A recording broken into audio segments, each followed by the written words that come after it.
ውሃ በሌለበት ጊዜ ውሃን መጠቀም በማይችልበት ጊዜ አንድ ግለሰብ አንድ ሙስሊም በአፈር ወይም በድንጋይ ወይም በአሸዋ በመሳሰሉት ነገሮች على اختلاف فيه بين اهل العلم በእውቀት ባለቤቶች መካከል ያለው ኺላፍ እንደተጠበቀ ሆኖ ያን ተጠቅሞ የሚያስተካክልበትና መስገድ የሚችልበት መንገድ ነው ተየሙም ማለት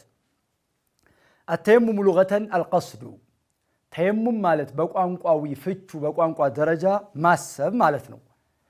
ከዚህም ነው አላህ Subhanahu Wa Ta'ala ولا تيمموا الخبيث منه تنفقون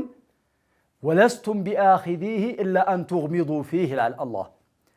እናንተ ቆሻሻ ነገርን መጥፎ ነገርን ከሱ ልትሰጡ ወጭ ልታደርጉ አታስቡ ولا تيمموا ولا تقصدوا እናንተ አይናችሁን ጨፍናችሁ እንጂ ቢሰጧችሁ የማትቀበሉትን ነገር ለሌሎች ለምንድነው ለመስጠት የምታስቡት ብሎ አላህ ሶደቃ ላይ ደካማ ነገርን ትራፊን ትርፍራፊን ወይም ለራሳቸው አንጠቀመውም ብለው ከመጣል ይሻላል ብሎ የሚሰጥን ሰው አላህ Subhanahu Wa Ta'ala በዚህ መልኩ የከለከለበት ولا تيمموا ولا تقصدوا ማለት ነው